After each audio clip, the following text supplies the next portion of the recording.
Assalamualaikum warahmatullahi wabarakatuh. Alhamdulillahirabbil alamin, wassalatu wassalamu ala Rasulillah wa ala alihi wa sahbihi wa mawalah, amma ba'du. Sahabat beriman yang dirahmati Allah, alhamdulillah kita bertemu lagi di channel ini. Doa dan harapan saya, semoga sahabat semua selalu diberikan kesehatan, dimudahkan segala urusannya, dan dilancarkan rezekinya. Amin ya robbal alamin. Pada kesempatan yang berbahagia ini, mari sejenak kita luangkan waktu kita untuk mendengarkan tausiah yang sangat fenomenal dari guru kita, almarhum Kiai Haji Zainuddin MZ. Tentunya banyak sekali ilmu, hikmah, dan manfaat yang bisa kita jadikan pelajaran dalam kehidupan kita sehari-hari. Berikut ini mari kita simak bersama isi kajian dari guru kita, almarhum Kiai Haji Zainuddin MZ. Selamat mendengarkan. Adam itu bapak moyang kita. Dosanya satu, makan buah khuldi, dikeluarkan dari surga. Kita dosanya banyak, kepengen masuk, nggak nyambung. Hai Adam, dari tidak ada kamu saya adakan. Saya perintahkan tinggal di surga. Merasa sepi sendirian, saya ciptakan Siti Hawa supaya kamu tenang. Kamu boleh nikmati semuanya. Ini boleh, itu boleh, ini boleh, itu boleh. Makan, makanlah yang kau mau. Minum, minumlah yang kau suka. Pakai, pakailah yang kau senang. Satu yang saya minta, jangan dekati pohon khuldi. Itu kau tidak sanggup, keluar. Diusir dari surga. Sujud Nabi Adam, kata riwayat 40 tahun sujud, membaca Rabbana zalamna anfusana wa illam taghfir lana wa tarhamna lanakunanna minal. Itu namanya istighfarnya Nabi Adam. Istighfar itu kan mengucapkan astagfirullah, basmalah, membaca bismillah. Jangan kayak teman saya disuruh banyak-banyak baca istighfar, benar-benar dia baca istighfar, istighfar, istighfar. Bukan itu maksudnya.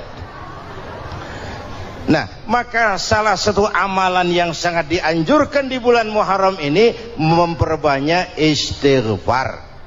Tidak ada orangnya yang tidak. Ayo jujur, ini yang kumpul di sini semua, ada nggak yang nggak punya dosa? Yang merasa nggak punya dosa, ayo ke depan. Ada? Tidak ada. Setiap kita, entah kecil entah besar, sengaja terlupa, pasti mempunyai yang namanya khilaf dan salah. Dan Allah Tuhan kita bukan Tuhan pendendam. Allah Tuhan kita Tuhan yang ramah dan rahmah. Manusia, dosamu banyak, tapi ampunanku lebih banyak. Salahmu besar, rahmatku jauh lebih besar. Kau sujud di hadapanku, aku bangga melihatnya. Kau menangis di hadapanku, aku senyum melihatmu. Kau berjalan menujuku, aku berlari menyambutmu. Karena itu amalan yang sangat dianjurkan di bulan Muharram ini memperbanyak istighfar. Itu kalau istighfarnya Nabi Adam. Ada istighfarnya Nabi Yunus. Ibu kenal Nabi Yunus? Di mana kenalannya? So tahu. Nabi Yunus itu ketika berdakwah kepada kaumnya yang bandel, memberikan peringatan, kalau kalian tidak mau beriman akan turun azab. Kapan Yunus? Akan. Kenapa mesti akan? Sekarang aja kalau mau, saya tungguin. Kurang ajar betul ini umat. Akhirnya Nabi Nuh menghindar dengan perhitungan, kalau azab tidak turun saya sudah jauh. Meragukan janji Tuhan. Lalu naik kapal, dinaiki oleh Yunus, kapal mogok. Dicari siapa biang keroknya ini. Diundi, ternyata Yunus. Sampai 3 kali diundi. Dibuanglah Yunus ke dasar laut. Ditelan oleh ikan nun atas perintah Allah. Telan itu Yunus. Jangan pakai dikunyah, rusak urusan. Telan saja, simpan di perutmu. dibawa oleh ikan nun ke dasar lautan. Itu yang oleh Quran dikatakan bertemulah 3 macam kegelapan, zulumatun salas, gelapnya tengah malam, gelapnya di dasar laut, gelapnya di dalam perut ikan. Itu namanya peteng, mbahnya gelap. Di perut ikan itulah Nabi Nuh sadar akan kesalahannya, meragukan janji Allah, meragukan janji Allah. Ia sujud di dalam perut ikan itu, membaca la ilaha illa anta subhanaka inni kuntu. Itu istighfarnya Nabi Yunus. Dibacakan istighfar begitu, ikan sakit perut, Pak. Di dasar laut kemana mau cari apotik? Dia naik ke permukaan, memuntahkan isi perutnya. Nabi Yunus keluar dengan selamat. Itu pun terjadi pada hari ke-10 bulan Muharram. Istighfar intinya itu. Itu amalan utama bulan Muharram, memperbanyak istighfar. Allah selamatkan Nabi Nuh dari bahtera banjir yang luar biasa 10 Muharram. Allah selamatkan Nabi Ibrahim dari pembakaran Raja Namrus 10 Muharram. Setelah Nabi Ibrahim itu menghancurkan berhala-berhala, Abrahat pulang mau ibadah, lihat Tuhannya berantakan, marah besar. Siapa yang menghancurkan Tuhan-Tuhan kita ini? Ada yang lapor, kami lihat Ibrahim. Tangkap. Belum ada bukti, tangkap dulu yang penting, bukti belakangan. Tangkap. Wah, dikerahkanlah aparat, tangkap Nabi Ibrahim. Disidang langsung oleh Abrahat, oleh Namrus maksud saya. Ibrahim, kau yang menghancurkan berhala-berhala kami ini, Tuhan-Tuhan kami. Siapa bilang? Ada yang lapor. Saya dengar enggak semua berhala itu hancur. Ada yang paling besar, angkat tangan, saya lihat ada kampak di tangannya. Barangkali yang besar itu iseng tuh, yang kecil-kecil dikampakin. Tanya aja sama dia, kamu gila?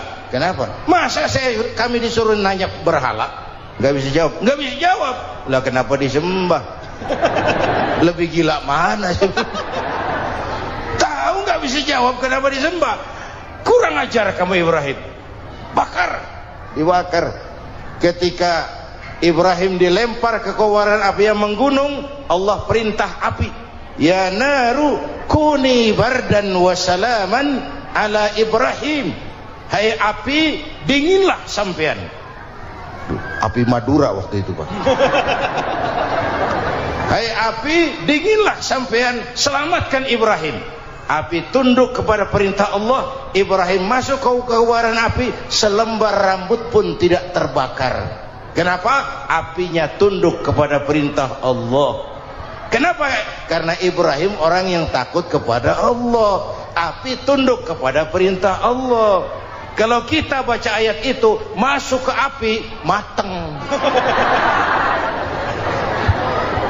Sudah hadirin yang saya muliakan, oleh karena itu selamatnya Ibrahim dari pembakaran Raja Namrud itu pun pada 10 Muharram, Yaumul Asyura, hari ke-10 dari bulan Muharram. Imedia. Bapak Ibu hadirin hadirat yang saya cintai, sebagian kecil tentang Nabi Adam, Nabi Ibrahim dan Nabi Yunus, tapi saya belum menceritakan tentang Nabi Nuh tadi. Mengulang kaji, Nabi Nuh salah seorang rasul yang masuk ulul azmi 5 besar, karena memang perjuangannya menggambarkan satu usaha yang ulet dan luar biasa. Beliau diberi umur 950 tahun, lalu berdakwah selama 900 tahun, sore, pagi, siang, malam, dapat pengikut tidak lebih 80 orang. Rata-rata 10 tahun satu. Kalau saya minta berhenti aja jadi nabi, Pak. Ustadz mana masih mau buka pesantren? 10 tahun buka pesantren, yang nyantri cuma 1. Pedagang mana yang masih mau dagang? 10 tahun dagang, yang beli 1. Pimpinan partai mana yang masih mau kampanye? 10 tahun buka partai, yang nyoblos 1. Bangkrut. Umatnya bandel, kurang ajar, durjana, bajingan, tengik. Umatnya Nabi Nuh ini kalau diceramahi telinganya ditutup dengan tangannya. Nabi Nuh akhirnya rekes, Tuhan, siang malam saya berdakwah kepada umat ini, tiap kali saya sampaikan dakwahmu mereka tutup telinganya dengan tangannya, alergi dengar ceramah. Apa itu ceramah?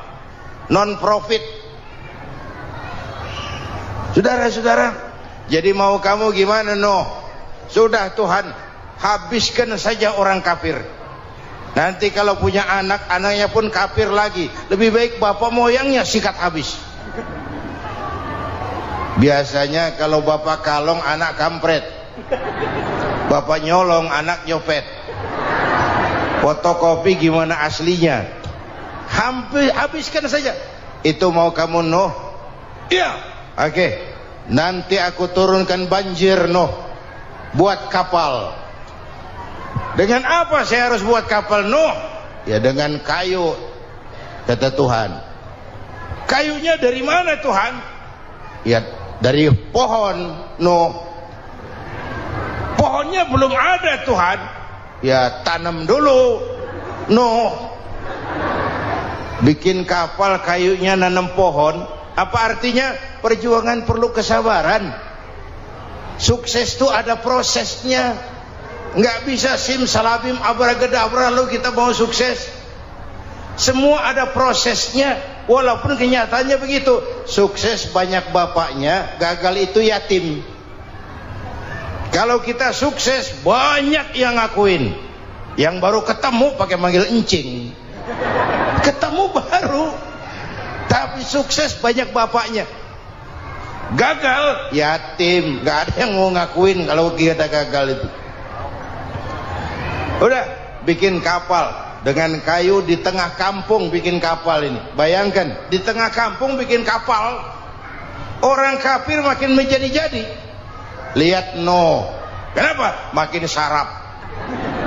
Bikin kapal di tengah kampung, mau belayar kemana? Tuh lihat, kalau orang nggak tahu tujuan, mountain setengah jalan. Proses yang dinilai bukan finalnya. Ya kayak gitu kesimpulannya. Saya enaknya sendiri. Bikin kapal, kapal mendekati selesai, ini orang kafir rame-rame datang ke kapal Nuh.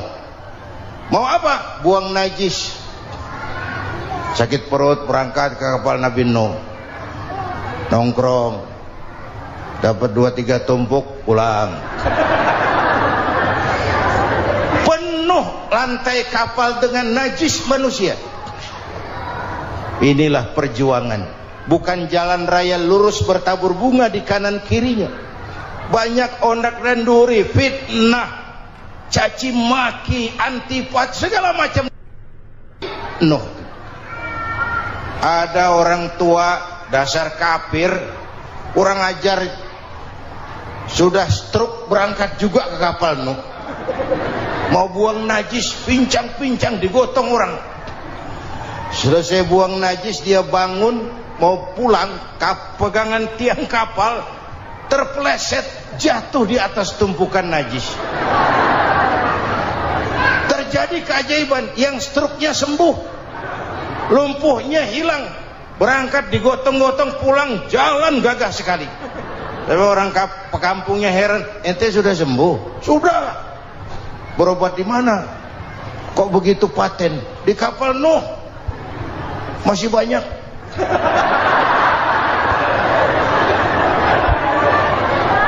Yang berasa perlu obat bawa rantang, ambil bersih lagi geladak kapal itu. Sudah selesai Nuh? Selesai. Oke, kau orang yang beriman bersamamu, binatang serba sepasang, naik Nabi Nuh, naik orang beriman, naik binatang serba sepasang. Ini cikal bakal penyelamatan manusia, Pak. Naiklah orang beriman, sudah naik semua, Nabi Nuh kontrol. Ini contoh buat kita, kontrol. Sudah naik semua teman-teman, sudah. Pemimpin yang baik bukan cuma terima laporan di belakang meja. Laporan itu yang mana juga bagus. Sama juga kampanye. Kampanye yang mana juga merdu. Kalau saya kalau aja yang dihitung. Pernah ada calon bupati kampanye janji, kalau saya berhasil kita akan banyak bangun jembatan di daerah kita. Orang tanya, Pak, nggak ada sungai di kampung kita, Pak. Dia bilang, sungainya kita bangun sekalian. Udah kadung janji, mana pula orang mau bangun sungai ini. Saudara-saudara, kontrol. Jangan cuma tunggu laporan di belakang meja. Semua laporan bagus. Ya, Bu? Bu?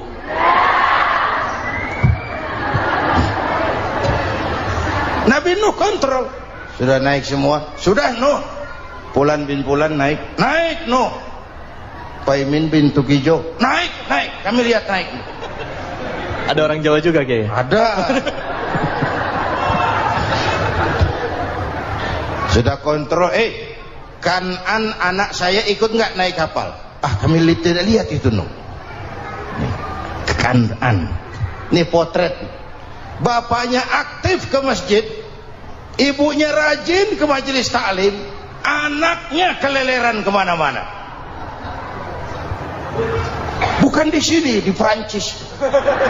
Udah di sini insya Allah sama.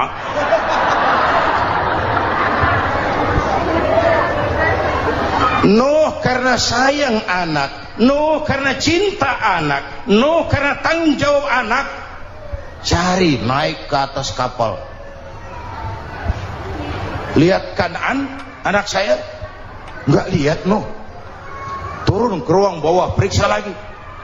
Mang, ayah Kan'an di dia. Jamaah Tasik ini rupanya di dalam. Tuh ayah, Mang. Ayah ke mana ya budak ini?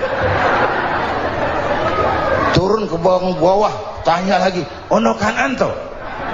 Orang nano raketok. Rombongan Jawa Tengah naik ke atas buritan. Dari buritan kelihatan ternyata Kan'an tidak ikut naik kapal, kumpul di darat bersama orang kafir. Ini potret kita sekarang. Kumpul sama orang kafir, hanyut anak-anak kita, ditelan budayanya orang kafir, ditelan tradisinya orang kafir, ditelan pergaulannya orang kafir. Nuh karena sayang anak dari atas manggil. Dalam Quran dijelaskan itu. Karena Nabi Nuh di atas, Kan'an di bawah, teriak, ya bunayyar kam ma'ana. Begitu dalam Quran ayatnya. Cuma ini pakai gaya memanggil supaya kelihatan kegambar, kira-kira Nuh manggilnya begitu. Ini namanya gaya dakwah, Pak. Kalau ceritanya datar nggak menarik. Maka Nuh memanggil Kan'an, ya bunayyar kam ma'ana. Kata yang dengar, Ini gaya orang manggil, ya bunayyar kam ma'ana. Kan'an, kesini nak, naik kapal sama papi. Kata Kan'an di bawah itu, enggak mau papi, John di sini saja. Kata Nuh, jangan nak, Allah sedang murka, akan turun banjir. Kalau datang banjir papi, sa'awi ila jabalin ya'simuni minal ma', saya akan naik ke gunung tinggi yang bisa menyelamatkan saya dari banjir. Kan'an naik ke gunung, gunung dihantam banjir, Kan'an mati sampai sekarang. Yang kelima, Nabi Musa, kisah Muharramnya ini. Lahir dalam kondisi yang sulit karena Fir'aun mimpi akan lahir seorang anak dari keturunan Bani Israel yang akan menghancurkan kerajaannya. Kata Fir'aun, sudah lahir belum anaknya? Belum. Kalau gitu mulai malam ini laki-laki dilarang bergaul sama istrinya. Semua perempuan hamil di bawah pengawasan negara. Mulai hari ini kalau lahir anak laki-laki terutama Bani Israel, penggal. Satpol PP disiapkan. Udah ada kayaknya. Ada. Patroli. Bayangkan, nah Fir'aun itu bikin undang-undang seenaknya sendiri. Apalagi merasa kekuasaannya dalam ancaman. Penguasa manapun kalau merasa dalam ancaman, panik. Padahal kekuasaan itu kayak harimau. Makin lama ditaiki, makin sulit turun. Kenapa? Karena macannya makin lapar. Naik terus capek, turun dimakan harimau. Serba sulit. Saudara-saudara, kalau kita mau belajar dari Pak Harto, saya melihat kekurangan Pak Harto cuma satu, terlambat berhenti.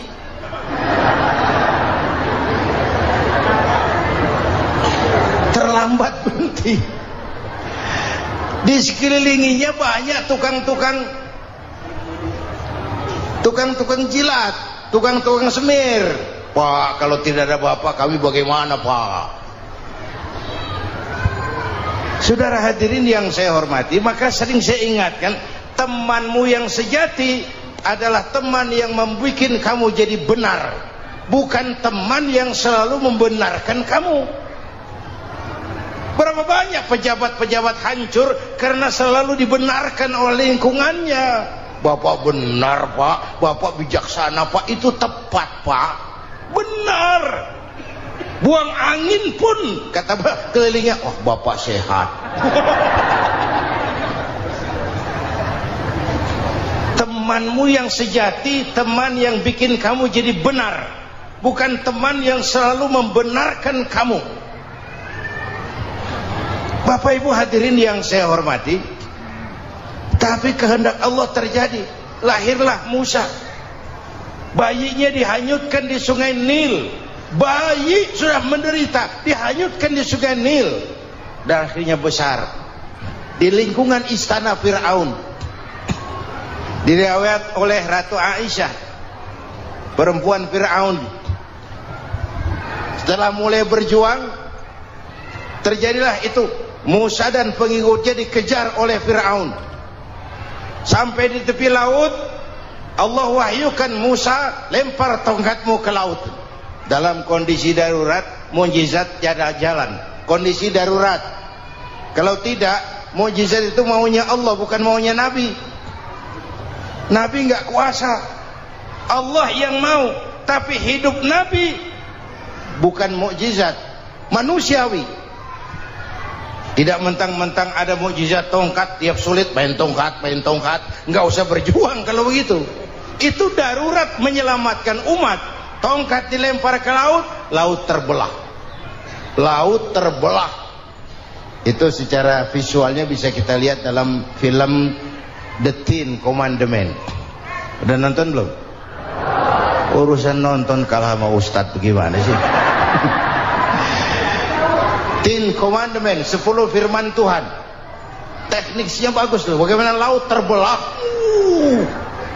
Musa lewat, Fir'aun mengejar. Musa sampai di ujung sana, Fir'aun masih di sama tengah perjalanan. Laut nutup kembali. Laut menutup kembali, Fir'aun tenggelam, cengap-cengap di lautan. Begitu nafas sampai di tenggorokan, Fir'aun sambil cengap-cengap itu, amantu bi Rabbi Musa wa Harun. Duh, kalau begini mah saya juga percaya sama Tuhannya Musa. Mereka mau jengkel, goblok loh. Terlambat sekarang. Ditenggelamin terus. Modar. Musa selamat. Fir'aun mati. Jenazahnya, jasadnya terdampar di pinggir laut. Beberapa waktu kemudian ditemukan orang, dimumi, dibalsem, diawetkan. Itu sesuai janji Quran. Wa kadzalika nunajjika bi badanika litakuna liman khalfaka ayah. Kami selamatkan badan kamu agar jadi pelajaran bagi orang-orang sesudah kamu nanti. Janji Quran tepat. Janji itu 14 abad yang lalu. Jasad Fir'aun ditemukan, dimumi, diawetkan, dibalsem. di bawah nama Pharao Ramses II. Sekarang tersimpan di Museum Negara di Mesir. Kapan-kapan nanti ibu main ke Mesir, mampir. Naik ojek paling berapa itu? Oh, orangnya tinggi, hidungnya mancung, pokoknya pantaslah jadi Firaun. Selamatnya Musa di kejaran Firaun di ujung sana itu terjadi pada hari ke-10 bulan Muharram, yang oleh orang Nasrani diperingati dengan hari raya Paskah. Mereka melaksanakan puasa, mensyukuri nikmat keselamatan dari kejaran Firaun. Makanya kalau kita ikut puasa di bulan Muharram bukan mengikuti syariatnya Nasrani, salah. Karena Nabi mengajarkan, itu sumbernya, bukan ikutan sama ibadahnya Israel. Tapi memang agama ini kan merupakan mata rantai. Datang Rasul baru melengkapi Rasul sebelumnya, datang Rasul baru melengkapi Rasul sebelumnya. Mata rantai yang berkaitan. Setelah Muhammad selesai, selesailah tugas Nabi dan Rasul. Selesailah misi Nabi dan Rasul. Tidak ada Nabi lagi sesudah Nabi Muhammad. Itu harga mati, titik. Gak ada kompromi. Siapapun sekarang ini nggak datang ngaku jadi Nabi, wajib tidak percaya. Wajib tidak percaya. Tapi kaitannya memang, kita bilang Nasrani, orang bahasa Arab, bahasa Ibraninya Nazaret, Nasiroh, Nazaret. Itu beda dialek. Kita Daud, dia David.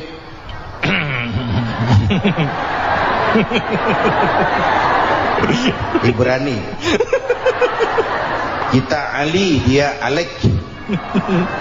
Kita Sulaiman, dia Solomon. Kita Camat, dia Comot. Ini yang ngomong ini comot sembarang. Imedia. Bapak dan Ibu jamaah yang saya cintai, pertanyaan pertama, hijrah qalbiyah. Ada hijrah badaniyah, hijrah fisik yang dilakukan Nabi dan sahabat dari Mekah ke Madinah. Itu hijrah badaniyah. Ada hijrah qalbiyah, hijrah hati. Dan ini yang kita perlukan sekarang. Karena refleksinya akan membias kepada alur kehidupan. Kalau hati kita mau berhijrah, fisik akan ngikuti. Hijrah dari tempat, dari malas ibadah menjadi rajin ibadah. Hijrah dari maksiat kepada yang ma'ruf, dari berpecah belah menjadi bersatu. Hijrah seperti itu yang sangat kita perlukan. Subhanallah, sangat luar biasa apa yang sudah dijelaskan oleh guru kita almarhum Kiai Haji Zainuddin MZ. Sahabat beriman yang dimuliakan Allah, tetaplah di channel ini karena kajian ini belum selesai dan masih banyak lagi hal-hal menarik yang akan disampaikan oleh guru kita almarhum Kiai Haji Zainuddin MZ. Maka dari itu mari kita lanjutkan kembali. Selamat mendengarkan. Apalagi masyarakat ini paternalistik. Kita harus hijrah mental sekarang ini. Maka yang disampaikan tadi benar. Seorang ketua MK siap mengundurkan diri kalau terbukti anak buahnya terlibat suap. Itu walaupun siap, tapi sudah angin segar buat rakyat. Bahwa masih ada banyak insya Allah pejabat kita yang punya harga diri. Walaupun ada juga pejabat kita yang muka tembok, kulit badak, kuping kebo. Muka tembok, kulit badak, kuping kebo. Biasanya kalau kereta api tabrakan di negara-negara maju, menteri perhubungannya mundur. Di kita petugas palang pintu dipecat. Jauh sekali menteri sama petugas palang pintu. Yang benar-benar diadili yang krocok-krocok, kopral-kopral gitu. Padahal hadisnya jelas, ar-rashi wal murtashi finnar. Yang nyuap dan yang nerima suap dua-duanya neraka. Kasus potret belakangan ini, yang nerima suap yang diuber, yang nyuap aman, yang nyuap aman, yang korupsi pajak dikecil-kecilin, yang ngemplang pajak aman. Padahal ngemplang pajaknya triliunan, padahal dia sudah dikasih fasilitas oleh negara mengelola sumber daya alam negara yang artinya milik rakyat. Dia harus bayar pajak, uang pajaknya dikumpulkan bagi sebesar-besar kemakmuran rakyat. Itu tindakan merugikan rakyat.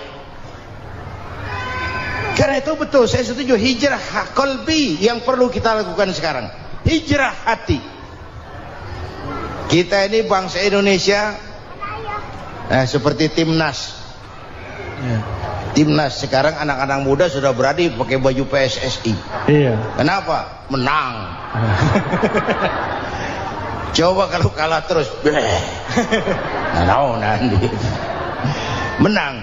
Tapi bangsa Indonesia itu memang seperti timnas. Namanya kesebelasan. 11 orang. Walaupun ada pemain bintang, ya ada presiden, gubernur, menteri, itu bintang-bintang. Tapi bintang baru ada artinya kalau dibantu 10 pemain yang lain. Cristiano Ronaldo, siapa itu? Penyerang tengah Real Madrid, bintang. Lionel Messi, siapa lagi itu? Barcelona, bercelana.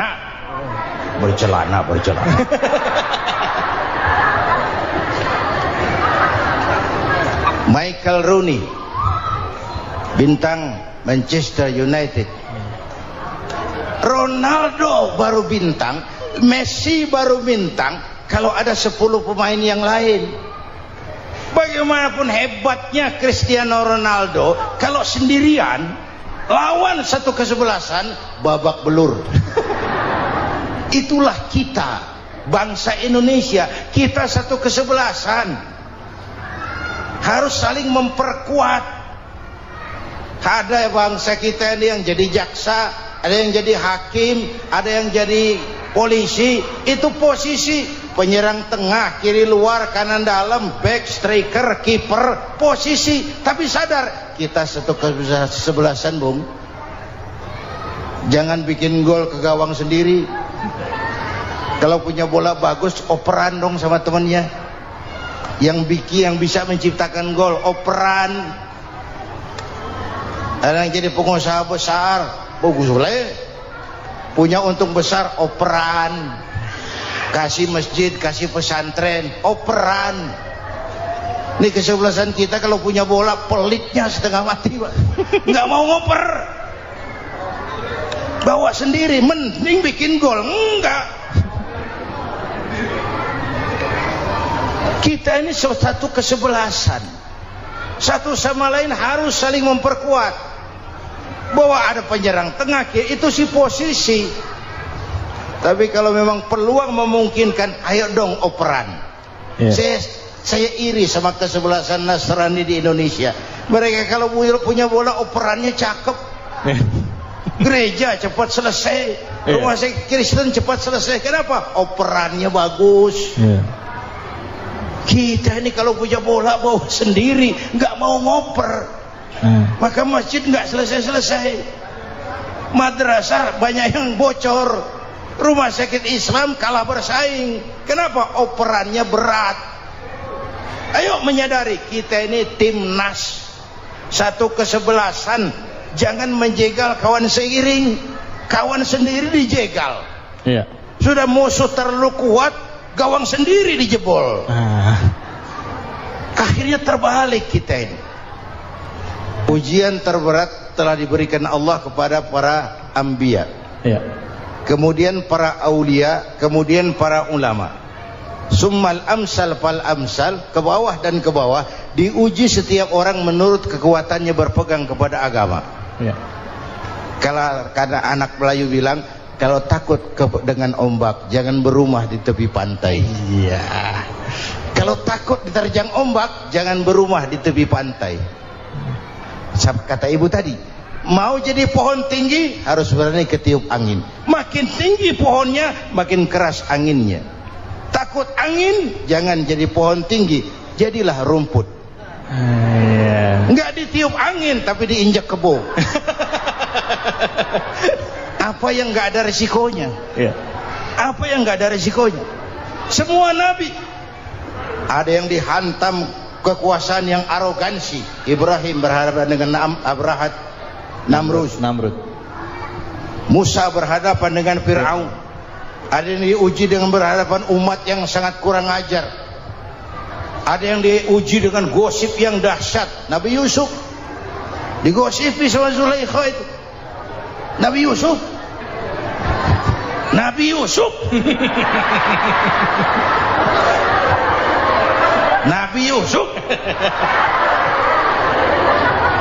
Yang namanya gosip itu kan menyebarkan keburukan orang.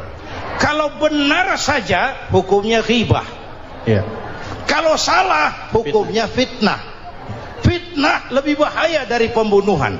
Benarnya ghibah, salahnya fitnah. Saudara hadirin yang saya hormati, jadi resiko itu biasa. Tidak ada yang tanpa resiko. Kalau takut ombak, jangan berumah di tepi pantai.